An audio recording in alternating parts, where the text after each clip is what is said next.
Have you ever wondered why your anxiety shows up most when things seem calm? Why it sneaks in during quiet moments, not chaos? You could be sitting alone, no threat in sight, and suddenly your chest tightens like something invisible is staring back at you. That feeling, the one you can't name but can't ignore, is where Carl Jung's view of anxiety begins.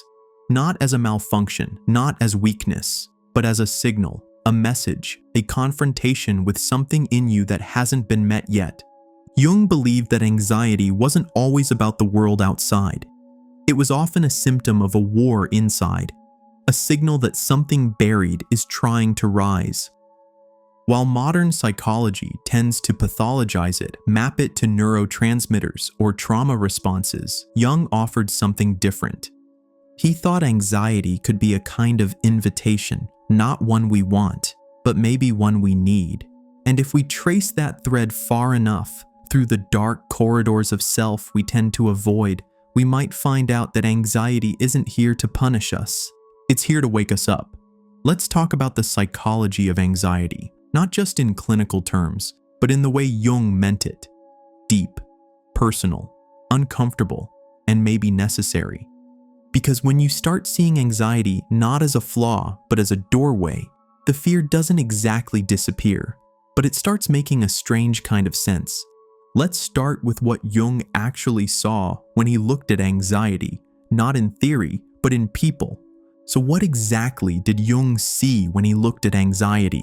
To him, anxiety wasn't a diagnosis, it was a confrontation. Something within you, unresolved, ignored, or buried, was trying to break through. He believed anxiety arises when there's a gap between your current identity and your potential, between the life you're living and the one your psyche knows you should be. And that tension, that mismatch, it doesn't whisper, it aches. Jung wasn't the type to reduce a person to a list of symptoms. He saw the human mind like a vast, layered system, where the conscious self is just the tip, and beneath it lies the unconscious, holding everything we've rejected, forgotten, or never dared to look at. And this is where anxiety often comes from, not always external pressure, but an internal contradiction. You say you're fine, but something in you knows better. You follow a path that looks good on paper, but it feels lifeless. You pretend to be the person others expect, but part of you is suffocating in that mask. In Jung's own words, anxiety is the fear of the process of becoming conscious, because becoming aware, truly aware, means facing truths you might not be ready for. It's easier to stay numb, to distract yourself, to keep busy, but your psyche doesn't forget. It waits, and anxiety is how it knocks. Think about that for a moment. What if your anxiety isn't random? What if it's a signal that something needs your attention, not in the outside world, but in you? We'll go deeper into what exactly might be hidden beneath that signal. In Jung's view, the first place to look is the part of yourself you've locked away without even realizing it. Let's talk about the shadow. Jung used this word to describe the parts of ourselves we deny, suppress, or never fully acknowledge. Not because they're always bad, but because they don't fit the image we want to project, to others or to ourselves. The shadow isn't just made up of anger or jealousy or selfishness. Sometimes it's your ambition, your sadness, your true opinions. The version of you that doesn't play by the rules. You push it away, bury it, pretend it doesn't exist, but it does, and it doesn't go quietly. So how does this tie into anxiety? Imagine constantly living in a way that feels correct, but not honest.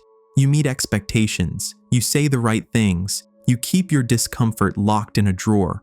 Over time, that drawer fills up, and eventually it bursts open. That pressure, building without an outlet, can show up as anxiety. You feel unsettled, but you don't know why. You're tense, but there's no obvious threat. That's often the shadow trying to be seen. And here's where it gets uncomfortable. The more you ignore it, the louder it gets. You might think you're managing it by staying composed or distracted, but all you're really doing is turning your back on a part of yourself that's begging for recognition. Have you ever had a moment where you overreacted to something small? Maybe a comment or a situation that didn't seem like a big deal, but it triggered something deep. That flash of emotion you couldn't explain? That could be your shadow surfacing. Jung believed that the path to psychological growth means turning toward those reactions instead of away from them, asking, what am I afraid of admitting here? Or what part of me have I left behind just to feel safe? And this work, this turning inward, can be messy. But according to Jung, it's also where real integration starts. So we've talked about the shadow, the part of you that lives beneath the surface, out of sight. But how do you actually hear what that part is trying to say? That's where Jung's idea of the unconscious becomes central. He didn't see it as a vault of repressed memories or a random mess of thoughts. He saw it as intelligent, structured, communicative, not in words, but in symbols, dreams, instincts, and emotion. And when those messages are ignored or dismissed, they don't vanish. They press harder. They might show up as restlessness, a creeping sense that something's off. Maybe you start to lose interest in things you used to enjoy, or you feel a constant low-level tension, like you're bracing for something you can't name. Here's the point. Anxiety can be the way your unconscious forces a conversation you've been avoiding. A lot of people treat their minds like something to manage or control, tracking moods, using routines, trying to stay productive. There's nothing wrong with any of that, but Jung's question was deeper. Are you actually listening to what your psyche is trying to tell you? Let's say you keep having the same kind of dream, or you keep reacting strongly to the same kind of person or situation. That pattern isn't meaningless. Jung would say it's material from the unconscious rising to the surface, and your anxiety might be the friction between that emerging insight and your refusal to look at it. In everyday terms, think of someone who's spent years chasing external success, but secretly feels numb doing it. The job looks good, the goals are met, the image is intact, but there's this recurring thought, this isn't it. That thought is a signal. Ignoring it may not destroy you outright, but over time, it hollows you out, and the anxiety builds in the space between your life and your unlived life. Jung encouraged people to treat anxiety as a prompt, not what's wrong with me, but what wants to be known. That doesn't mean overanalyzing every thought or mood. It means creating space, being willing to slow down and ask uncomfortable questions, especially when the discomfort is loudest.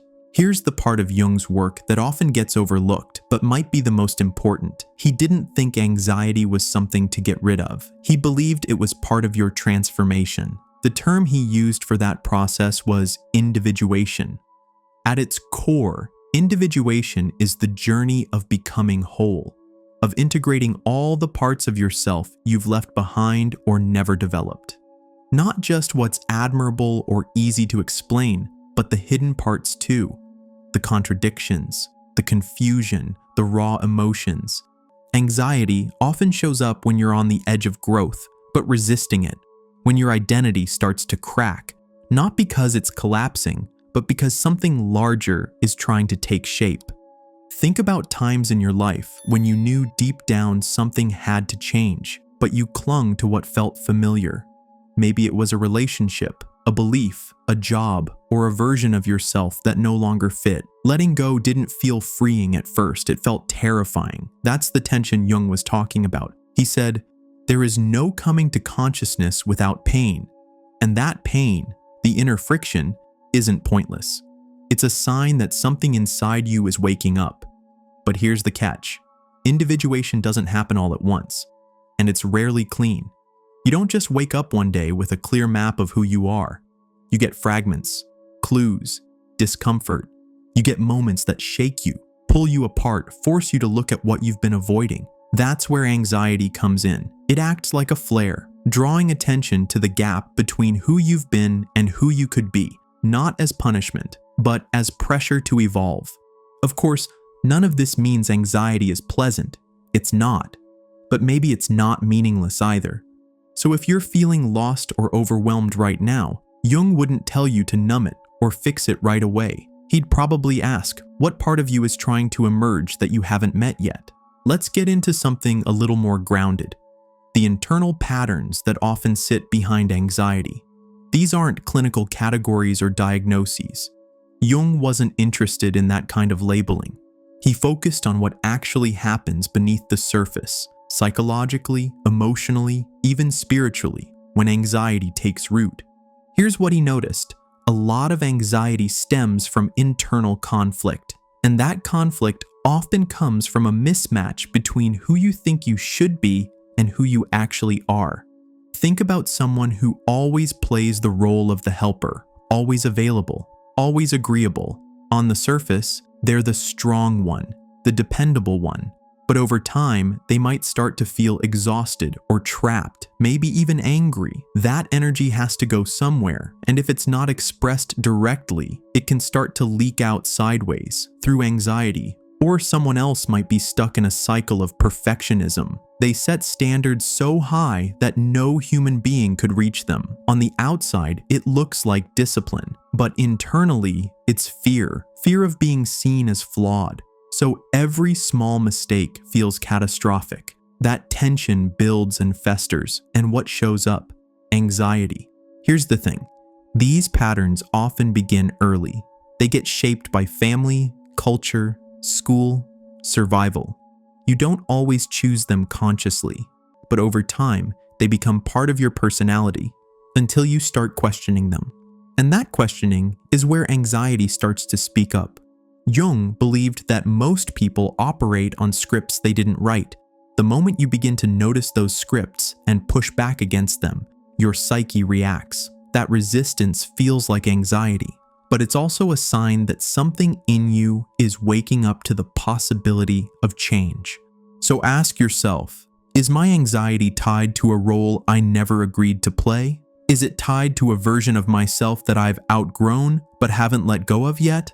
Sometimes the tension isn't about the future or some imagined threat. Sometimes it's about the version of yourself you're still performing and what it costs to keep that performance going. So let's say you've recognized the pattern.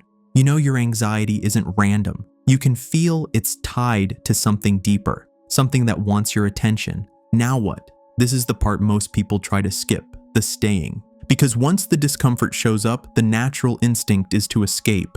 You distract yourself, you overanalyze, you look for fixes, you run. All of that makes sense. Anxiety is hard to sit with. It's messy. It brings up too much, too fast. But Jung's approach was different. He believed transformation happens through the feeling, not around it. His advice wasn't to endure anxiety like a punishment, but to enter a dialogue with it. He once said, "What you resist not only persists, but grows in size." That doesn't mean you surrender to anxiety or let it take over your life. It means you stop fighting it like it's the enemy. You let it speak. So how does that look in real life? Let's keep it real. You're feeling anxious. You catch yourself spiraling. Instead of numbing out or spiraling further, you pause. You don't rush to solve it. You ask, what exactly am I afraid of right now? What's being threatened? What part of me feels unheard, unseen, or out of place in this moment? You might not get a clear answer. That's okay. The point is to open the door. Over time, if you keep asking, not from a place of panic, but with curiosity, your inner life starts responding. Some people journal, some pay attention to their dreams, others just walk in silence and let their thoughts breathe without trying to control them. There's no single method. What matters is that you stop treating anxiety like something that has to be eliminated before your life can begin. There's a quiet kind of strength that comes from being able to stay with a feeling, not to be ruled by it, but to let it show you what it needs to. And when you can do that, even just for a few moments at a time, you start to rebuild trust with yourself. The kind of trust that says, I can handle my own mind. I don't have to run every time something rises. You've looked at anxiety not as a flaw to fix, but as a signal. You've seen how it ties to the parts of you you've ignored, the roles you've outgrown, the truths you haven't voiced. And now maybe you're wondering, what's the point of all this discomfort? What does it actually want from me? Jung would have said it wants your attention, your honesty, your willingness to stop performing a version of yourself that no longer fits. Because anxiety, in his view, isn't just there to torment you. It's there to move you towards something more real, something more whole. But that can't happen if you're always trying to outrun the feeling, and it won't happen if you keep dismissing the parts of you that don't make sense on paper. Sometimes anxiety is the symptom of a self that's ready to grow but hasn't been given permission yet. So what might it be asking of you right now? Maybe it's asking you to slow down, to stop pretending you're fine. Maybe it's pointing to a decision you keep postponing, a boundary you've never set, a voice you've silenced for years because it didn't feel safe to use. Maybe anxiety isn't the problem. Maybe the real problem is what you've been told to believe about what it means to be okay. Jung's work reminds us that we're not meant to live in fragments. We're meant to integrate. And that integration starts when you stop running and start listening. So if you're still watching, here's your invitation. Don't numb it. Don't dismiss it. Sit with your anxiety, not as an enemy, but as a message. Ask it what it wants to tell you, then listen and keep listening. You're not broken, you're becoming. And if this resonated with you, don't just close the video and move on. Take one moment, just one, and write down what your anxiety has been trying to say that you haven't wanted to hear. No filters, no edits, just honesty. That's where this work begins. And if you want more content like this, grounded, real, and rooted in psychological depth, subscribe. Not because you should, but because this kind of conversation deserves more space, and you're not the only one searching for it.